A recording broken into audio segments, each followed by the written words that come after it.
Hello everyone. So guys, वैसे तो मैं एडिटोरियल आजकल ला रहा था, बट ये बिगनर्स के लिए है। एडिटोरियल भी लाऊंगा। देखिए, यहाँ पर लिखा हुआ है कि high court grants actor Allu Arjun bell. पहले यहाँ तक देखते हैं। देखिए, इसकी पार्सिंग करेंगे तो ये सब्जेक्ट हमारा हो गया, मतलब हाई कोर्ट जो है ये सब्जेक्ट हो गया, ग्रांट्स जो है वो वर्ब हो गया। ठीक है, ये प्रेजेंट इंडेफिनिट में दिखाई दे रहा है, तो ये subject high court subject, grants verb, present indefinite. तो हम इसको पास्ट समझेंगे कि ऐसा हुआ। और ये इसका ऑब्जेक्ट, हाई कोर्ट ने ग्रांट किया किसको? तो एक्टर अल्लू अर्जुन को। क्या ग्रांट किया? तो बेल ग्रांट किया। तो यहां पर दोनों ऑब्जेक्ट आ गया ना। हाई कोर्ट ग्रांट किया, ग्रांटेड हुम, तो एक्टर अल्लू अर्जुन। व्हाट? तो बेल। हुम और व्हाट दोनों का जवाब मिल गया, तो दोनों ही ऑब्जेक्ट्स हैं। फॉर 4 वीक्स, 4 हफ्तों के लिए वो बेल है। With in hours of arrest, जब उनका अरेस्ट हुआ तो अरेस्ट के घंटों के अंदर, कुछ ही घंटों के अंदर ये सब हो गया। अब आगे देखते हैं। अब यहां से देखिए, in a day of dramatic developments. ये जो तरीका होता है ना बोलने का कि in a day of dramatic developments, in a day का मतलब है एक दिन के अंदर, एक दिन के अंदर, एक दिन में। ड्रामेटिक डेवलपमेंट्स मतलब कुछ ड्रामेटिक चीजें हुई, कुछ घटनाएं हुई पूरे दिन में, क्या से क्या हो गया। इसलिए ऐसा कहा जाता है in a day of dramatic developments, यानी कि एक ऐसा दिन जहां बहुत सारी छोटी छोटी घटनाएं घटी हैं। तो उसमें अब बात कही जा रही है कि lead actor of Pushpa 2 Allu Arjun secured interim bail for 4 weeks. पहले यहां तक देखिए, हमारा सब्जेक्ट कौन है? लीड एक्टर, ये हमारा सब्जेक्ट है। इसका वर्ब कौन सा है? सिक्योर्ड। ये जो देख रहे हैं सिक्योर्ड, ये हमारा वर्ब है। बाकी क्या है? प्रेपोजिशनल फ्रेज है कि लीड एक्टर किस चीज का? पुष्पा 2 का लीड एक्टर, उसका नाम है अल्लू अर्जुन। तो लीड एक्टर और पुष्पा 2 अल्लू अर्जुन सिक्योर्ड, उसने ले लिया एंट्रिम बेल। एंट्रिम का मतलब तत्कालिक, जो अंतरिम जो जमानत होती है वो ले लिया फॉर 4 वीक्स, 4 हफ्तों के लिए। कहां से मिला? From Telangana high court, Telangana high court से मिला ऑन फ्राइडे, फ्राइडे को मिला। अब यहां पर लिखा है कि विद इन आवर्स, यानी कि घंटों के अंदर, within hours of Hyderabad police. अब यहां पर कलर में चेंज करता हूं, arresting and lodging him in prison in a case of culpable homicide not amounting to murder. आप सोचो ये आईएनजी क्यों आया होगा? सोचो, दिमाग लगाओ, आईएनजी क्यों आया होगा? यहां तक तो समझ गए कि तेलंगाना हाईकोर्ट से फ्राइडे को बेल मिल गया। विद इन आवर्स भी समझ में आ गया, विद इन आवर्स घंटों के अंदर। Hours of what? Hyderabad police. अब पुलिस के बाद ये आईएनजी क्या कर रहा है, क्या लगता है? आईएनजी देखकर 3 चीजें दिमाग में आती हैं। या तो ये जेरंड होगा, या ये प्रेजेंट पार्टिसिपल होगा, या ये कंटिन्यूअस टेंस होगा ही ना। तो क्या लगता है? यहां पर लिखा है कि हैदराबाद पुलिस अरेस्टिंग। आपको प्रेजेंट पार्टिसिपल जैसा लग रहा होगा, पर मुझे ऐसा लग रहा है ये जेरंड है। हैदराबाद पुलिस के अरेस्ट, मतलब अरेस्ट करने, and lodging him in prison, उसको जेल में रखने के कुछ घंटों के अंदर। किस मामले में? In a case of culpable homicide not amounting to murder. ये तो कानूनी भाषा है, ये एक एक चार्ज लगाया जाता है, कल्पेबल होमिसाइड, यानी कि मारने की कोशिश की बट वो मर्डर का इंटेंशन नहीं था। तो ये मुझे लग रहा है ये जेरंड है। क्यों जेरंड है? कि मुझे ऐसा लग रहा है कि हैदराबाद पुलिस के उसको गिरफ्तार करना और लॉज करने के कुछ देर के अंदर, तो इसलिए ये जेरंड वाली फीलिंग दे रहा है, मतलब उस एक्शन को दिखा रहा है कि पुलिस के ऐसा करने के अंदर अंदर ही हो गया। प्रेजेंट पार्टिसिपल रहता तो करते हुए कुछ ऐसी फीलिंग आती, तो लग रहा है जेरंड है। एनीवेज, तो समझ गया। अब आगे देखिए। अब अच्छा, जेरंड में कई लोगों को कंफ्यूजन होता है कि भाई कैसे जेरंड है। यहाँ तो पुलिस, पुलिस हमारा नाउन है, और नाउन के बगल में जेरंड होगा तो एक और नाउन होगा, ऐसा मन में डाउट आता है। तो होता क्या एक्चुअली कि जैसे अगर मैं यहाँ पर चिंटू लिखता हूँ, चिंटू, और मैं यहाँ पर लिखता हूँ ब्रदर, तो चिंटू भी नाउन है, ब्रदर भी नाउन है। लेकिन अगर मैं यहाँ एपोस्ट्रोफी एस लगा दूँ तो चल जाएगा ना, चिंटूज ब्रदर, चिंटू का भाई। तो यहां भी पुलिसेज अरेस्टिंग हो सकता था कि पुलिस का अरेस्ट करना, लेकिन ये चलता है police arresting and lodging him, यानी कि पुलिस का उसको अरेस्ट करना और लॉज करना जेल में, इस केस में, तो इसके करने के कुछ घंटों के अंदर, तो मुझे लग रहा है जिरंड। आगे देखते हैं। देखिए, justice Juvvadi Sridevi of the high court. अब ये हमारा सब्जेक्ट हो गया, ये सब्जेक्ट हो गया। सब्जेक्ट के तुरंत बाद यहां पर क्या है, ये हु है। हु क्या है, रिलेटिव प्रोनाउन है, मतलब ये एक फ्रेज बनाएगा, सॉरी क्लॉज बनाएगा। ये कौन सा क्लॉज बनाएगा, ये बनाएगा एडजेक्टिव क्लॉज, यानी कि who heard the actors bail application, यानी कि ये जो श्रीदेवी है, इन्होंने क्या सुना, एक्टर के बेल एप्लीकेशन को सुना। इसलिए ये एक्स्ट्रा इंफॉर्मेशन है कि कौन सी श्रीदेवी, कौन सा जस्टिस जुवद्दी श्रीदेवी हाईकोर्ट की, वही जिन्होंने एक्टर के बेल एप्लीकेशन को सुना। अब इस एप्लीकेशन के बगल में लिखा है कि मूव्ड एज लंच मोशन। अब ये पास्ट पार्टिसिपल है, देखो यहां पास्ट पार्टिसिपल फ्रेज आ गया, तो यहां से यहां तक क्लॉज है, एडजेक्टिव क्लॉज, और इस क्लॉज के अंदर एक पास्ट पार्टिसिपल फ्रेज भी जोड़ दिया गया है। मूव्ड एज लंच मोशन का मतलब होता है कि बहुत जल्दी में अगर आपको सुनवाई करनी है, यूं समझो कि लंच टाइम में सुनवाई करनी, जहां जो आम जो टाइम होता है उससे थोड़ा हट करके फ्री टाइम में बहुत जल्दीबाजी होती है, तो वहां पर उसको लंच मोशन एप्लीकेशन बोलते हैं कि मूव्ड एज लंच मोशन। ये नाम है, एक टेक्निकल नाम है। तो वो एप्लीकेशन जिसको एज लंच मोशन के तौर पर दिया गया था, यानी कि बहुत जल्दी सुनवाई करने के तौर पर ये मूव किया गया था। ये मूव वर्ड यूज होता है, मूव्ड, ये समझ गए।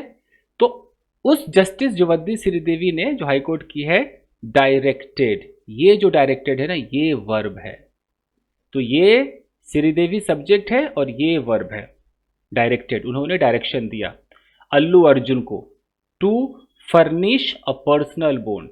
डायरेक्ट किया क्या करने के लिए, जो डायरेक्शन दिया, जो अपना निर्देश दिया, क्या करने के लिए, टू फर्निश, ये क्या है, इन्फिनिटिव है, ये पर्पस को बताता है कि ये करो।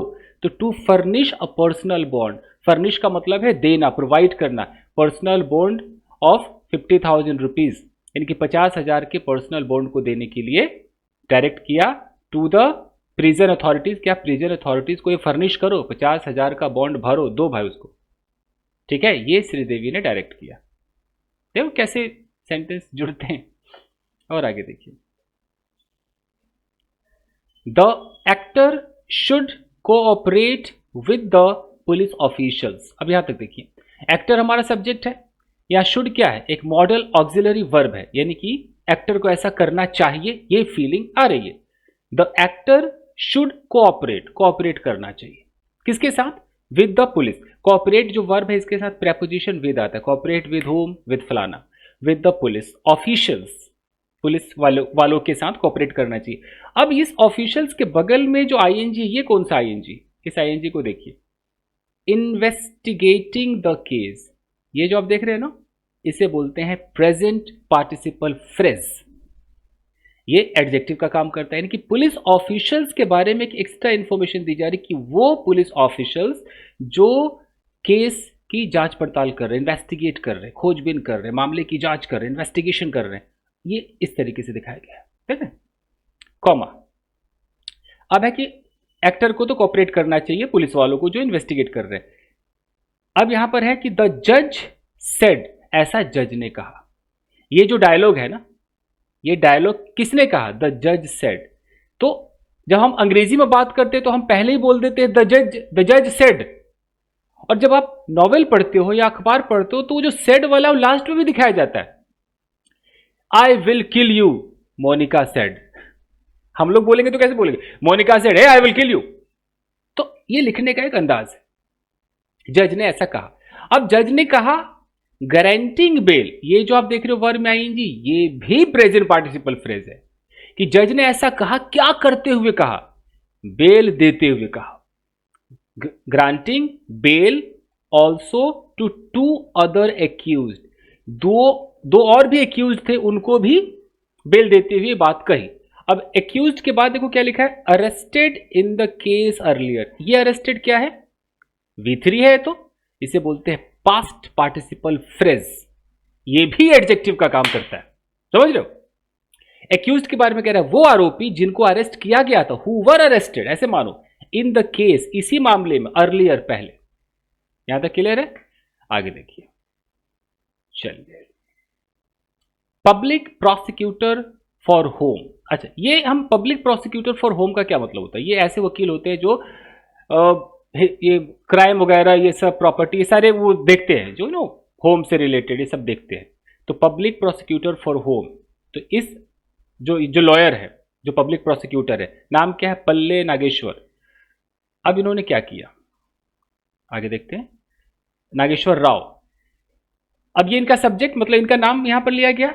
अब अचानक यहां पर वर्ब में आईएनजी है, presenting his contentions during the hearing, ये कॉमा और ये कॉमा, क्या है ये? Present participle phrase. देखो कितना, मतलब कितना सारा आ रहा है प्रेजेंट पार्टिसिपल फ्रेज। यानी कि ये जो पब्लिक प्रोसिक्यूटर है, प्रेजेंट करते हुए, प्रेजेंटिंग व्हाट, यहां पर ये जो प्रेजेंट पार्टिसिपल है ना, ये इसका अंदर से तो वर्ब भी होता है, तो इसका भी ऑब्जेक्ट होता है। Presenting what? Presenting his contention. Contention का मतलब होता है आर्गुमेंट, अपनी बात, अपना स्टेटमेंट, अपनी बात प्रेजेंट करते हुए। किसके दरमियान? ड्यूरिंग द हियरिंग, जो सुनवाई चल रही है उसके दौरान अपनी बात रखते हुए। अब अचानक इसके बाद क्या आ गया? विच आ गया। अब ये विच क्या है? रिलेटिव प्रोनाउन है। अब ये क्लॉज बनाएगा, which continued for over an hour beyond regular court closing time. यहां देख लो, देख लो, अभी सब्जेक्ट के बाद इसका वर्ब आया ही नहीं है। सब्जेक्ट के बाद प्रेजेंट पार्टिसिपल आ गया, प्रेजेंट पार्टिसिपल के बाद क्लॉज आ गया। बेचारा ये वर्ब किधर गया? ये जो सब्जेक्ट है इसका प्रेडिकेट किधर है? ये सब्जेक्ट और इधर प्रेडिकेट, बीच में इतना सारा आइटम है, देख रहे हो? तो क्या कह रहा है, फिर से देखिए, आपको समझ में आएगा। पार्सिंग सीख रहे हो ना, सीखो। देखो सब्जेक्ट, पब्लिक प्रोसिक्यूटर फॉर होम पल्ले नागेश्वर राव, ये सब्जेक्ट है ना। तो ये जो राव भाई साहब है, प्रेजेंटिंग हिज कंटेंशन, अपना आर्गुमेंट रखते हुए ड्यूरिंग द हियरिंग, उस सुनवाई के दौरान, विच कंटिन्यूड। अब ये हियरिंग के बारे में बात कही जा रही है कि वो हियरिंग विच कंटिन्यूड, जो चला फॉर ओवर एन आवर, 1 घंटे से भी ऊपर चला, beyond regular court closing time. Beyond का मतलब होता है परे, जो कोर्ट का रेगुलर क्लोजिंग टाइम है उसको भी पार कर गया, उससे परे ही सुनवाई चली है। उस मिस्टर राव ने कहा, ये जो सेड है ना, ये उसका प्रेडिकेट है। कलर चेंज करते हैं, देखिए ये इसका प्रेडिकेट है। तो सब्जेक्ट यहां, प्रेडिकेट यहां, ये है कबाब, बीच में है हड्डी, देख लो। सेड, कहा, क्या कहा? द एक्यूज्ड, जो आरोपी है, can not be granted bail. ये आपका मॉडल है, आरोपी को बेल ग्रांट नहीं किया जा सकता है। ये आपका कैन का पैसिव है, कैन नॉट बी ग्रांटेड, नहीं किया जा सकता है। As he was already remanded in judicial custody, यहां भी पैसिव है, और ये जो है ना, ही वॉज ऑलरेडी रिमांडेड, यहां भी पैसिव है। ये मॉडल का पैसिव है, तो ये पास्ट इंडेफिनिट का पैसिव है। और ये जो आप एज देख रहे हो ना, ये एज एक कंजंक्शन है, और ये पूरा का पूरा क्लॉज बना रहा है, एडवर्ब क्लॉज बना रहा है। सोचो, एक आर्टिकल के अंदर present participle phrase, past participle phrase, adjective clause, adverb clause, tense, passive, ये आएगा तभी अखबार समझ में आएगा। As he was already remanded, जैसा कि, क्योंकि, इसकी जो मतलब समझो, ही वॉज ऑलरेडी रिमांडेड, उसे पहले ही रिमांड में भेजा गया था, जुडिशियल कस्टडी, जुडिशियल कस्टडी में उसको रिमांड दिया गया था, इसलिए बेल नहीं मिल सकता है। अब यहां पर आ रहा है हाउ एवर। जब भी कोई बोले हाउ एवर, तो समझो कि आम है, तो इधर इमली होने वाला है। कॉन्ट्रास्ट, हाउ एवर, फिर भी, द पीपी यानी कि public prosecutor could not convince the जज, वो जज को कन्विंस नहीं कर पाए, कुड नॉट, फेल हो गया वो, कुड नॉट कन्विंस द जज as to how the case against the actor attracted provisions of culpable homicide. ये जो एज देख रहे हो ना, ये एज नहीं है, ये एज टू है। एज टू का मतलब होता है अबाउट, एज टू का मतलब होता है बारे में। तो एज टू हाउ, तो वो जो पब्लिक प्रोसिक्यूटर है, कुड नॉट कन्विंस द जज, वो जज को कन्विंस नहीं कर पाए, अबाउट हाउ द केस, इस बारे में नहीं कर पाओ कि कैसे, how the case against the actor, actor के खिलाफ जो केस है, अट्रैक्टेड, ये अट्रैक्टेड वर्ब है और ये केस इसका सब्जेक्ट है, कि वो जो केस है किस तरीके से उसने अट्रैक्ट कर लिया प्रोविजंस ऑफ कल्पेबल होमिसाइड। भाई होमिसाइड वाला आपने चार्ज कैसे लगा दिया, ये बात कही जा रही है, वो कन्विंस ही नहीं कर पाए। अमाउंटिंग टू मर्डर, ये पूरा चार्ज होता है ना, culpable homicide amounting to murder, section 106 of BNS. आप में से जो कोई एडवोकेट होगा समझ में आ रहा होगा, मुझे तो इतना कानून नहीं पता है, but section 106 of BNS which the Chikkadpally police of Hyderabad invoke. Invoke का मतलब होता है कि आप जो चार्ज लगाना चाहते हो, वैसे तो इन्वोक आवाहन करना होता है, बट यह कानूनी भाषा में कि हम ये चार्ज को इस पर ठोकेंगे, डालेंगे, तो इन्वोक कहा जाता है। तो हैदराबाद जो पुलिस है ये 106 को ही इन्वोक क्यों किया, यही चार्ज क्यों लगाया, इस बात को कन्विंस नहीं कर पाया जो पब्लिक प्रोसिक्यूटर। अब आगे देखिए, कहीं देखिए मेरा क्या है कि मैं अपनी अगर बात बताऊं, कुछ भी अंग्रेजी में लिखा हो मैं उसे समझ सकता हूं। हाँ, हो सकता है कभी वर्ड्स मीनिंग एक आध दो ऐसे होते जो मुझे भी नहीं पता होते, एकदम टू बी वेरी फ्रैंक मैं कह सकता हूं।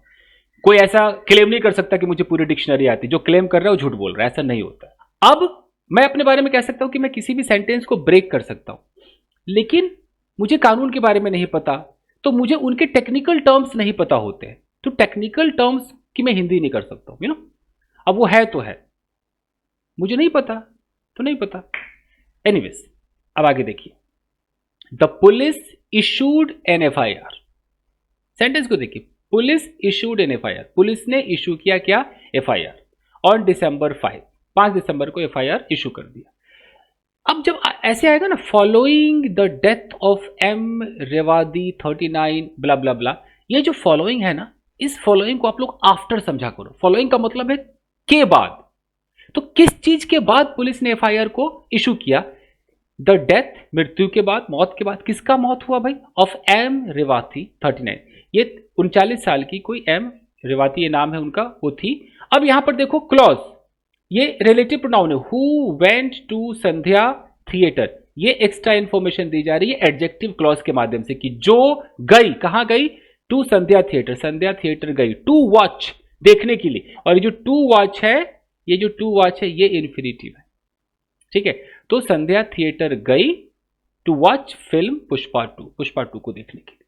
अब देखिए, following a stampede like situation, following का मतलब आफ्टर, तो स्टैम्पेड मतलब भगदड़, भगदड़ लाइक सिचुएशन, भगदड़ जैसा माहौल बन गया उसके बाद, विद द, भगदड़ जैसा माहौल क्यों बना, with the arrival of Allu Arjun, Allu Arjun के आगमन से, उसके अराइवल से। कहां आए थे, टू द थिएटर, थिएटर में, तो उसके आने से जो भगदड़ जैसा माहौल बना, उसके बाद ही ये डेथ वेथ जो भी हुआ, तो उस चक्कर में जब डेथ हो गई तो पुलिस ने एफआईआर इशू कर दिया। अब देखिए, the case was registered, past indefinite का पैसिव है, केस को रजिस्टर किया गया, registered based on her husband Bhaskar complaint. किसके आधार पर, बेस्ड ऑन, ये बेस्ड भी तो V3 है, ये भी एडजेक्टिव ही है, ये भी पास्ट पार्टिसिपल है। Based on her husband Bhaskar complaint, उनके हस्बैंड जो भास्कर, उनके कंप्लेंट पर ये किया गया। अब देखिए, while the actor was picked up from his house, while से जब सेंटेंस शुरू होगा तो एक बाद में कॉमा जरूर आएगा, कॉमा के बाद कुछ और बातें कही जाएंगी, ये कॉन्ट्रास्ट को दिखाता है। अब इसकी हिंदी अब जो भी समझो, हालांकि, जैसा कि, तो हालांकि एक्टर को पिक किया गया, ये पास्ट इंडेफिनिट का पैसिव है, एक्टर को पिक किया गया फ्रॉम हिज हाउस, उसके घर से, and presented before magistrate, magistrate के सामने प्रस्तुत किया गया। सामने के लिए बिफोर शब्द का यूज होता है अदालत में, 100% यूज होगा ही होगा। उनके सामने पेश किया गया, कॉमा, कॉमा नहीं, who remanded him in judicial custody, ये जो हु है ये क्लॉज बना रहा है, एडजेक्टिव क्लॉज, वो मजिस्ट्रेट के बारे में बता रहा है कि वो मजिस्ट्रेट जिन्होंने रिमांड उसको किया जुडिशियल कस्टडी में फॉर 14 डेज, 14 दिन के लिए। अब ये जो कॉमा देख रहे हो ना, ये वाइल वाला कॉमा है, वाइल से इतनी बातें की गई, अब कॉमा, तो हालांकि ऐसा ऐसा ऐसा हुआ, अब कॉमा का मतलब है लेकिन, फिर भी हिज काउंसिल, अल्लू अर्जुन का जो लॉयर है, काउंसिल मतलब lawyer, S Niranjan Reddy moved अ लंच मोशन, उन्होंने लंच मोशन यानी कि बहुत जल्दी में सुनवाई करने के लिए एप्लीकेशन मूव किया फॉर एंट्री इन बेल, मतलब तत्कालिक बेल के लिए इन द हाई कोर्ट, तुरंत हाई कोर्ट में मूव कर दिया, ठीक है ना।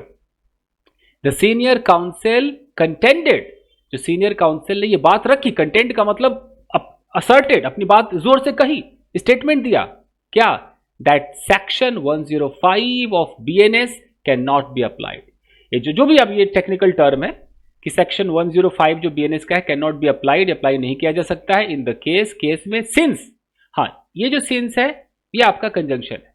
Since the actor had no intention, क्योंकि यहां सिंस का मतलब क्योंकि एक्टर का इंटेंशन नहीं था to cause death of any person, उसका इंटेंशन नहीं था टू कॉज, ये आपका इन्फिनिटिव है कि वो किसी भी व्यक्ति के डेथ को कॉज करे, उसका इंटेंशन नहीं था कि किसी के मरने का कारण बन जाए वो। मीनवाइल, इसी दरमियान, information and broadcasting minister Ashwini Vaishnaw on Friday said, उसी बीच क्या हो गया कि ये जो हैं सब्जेक्ट वैष्णव, अश्वनी वैष्णव, उन्होंने फ्राइडे को कहा, क्या कहा, the Congress has no respect, Congress के पास कोई भैया रिस्पेक्ट नहीं है फॉर द क्रिएटिव इंडस्ट्री, जो भी फिल्म इंडस्ट्री है, क्रिएटिव इंडस्ट्री, इसके लिए उसके पास कोई रिस्पेक्ट नहीं है। And that the arrest of actor Allu Arjun, ये जो अल्लू अर्जुन का जो अरेस्ट है, प्रूव्ड, इसने प्रूव कर दिया है, प्रूव्ड इट येट अगेन, इस बात को दोबारा से प्रूव कर दिया है कि उनके पास क्रिएटिव इंडस्ट्री के लिए कोई रिस्पेक्ट नहीं है। ही सेड, उन्होंने कहा कि it was a clear case, ये साफ साफ केस था, पुअर अरेंजमेंट, कि बहुत ही खराब व्यवस्था थी बाय द स्टेट, राज्य के द्वारा, एंड लोकल एडमिनिस्ट्रेशन, जो लोकल जो पुलिस वगैरह है उसके द्वारा। क्लियर?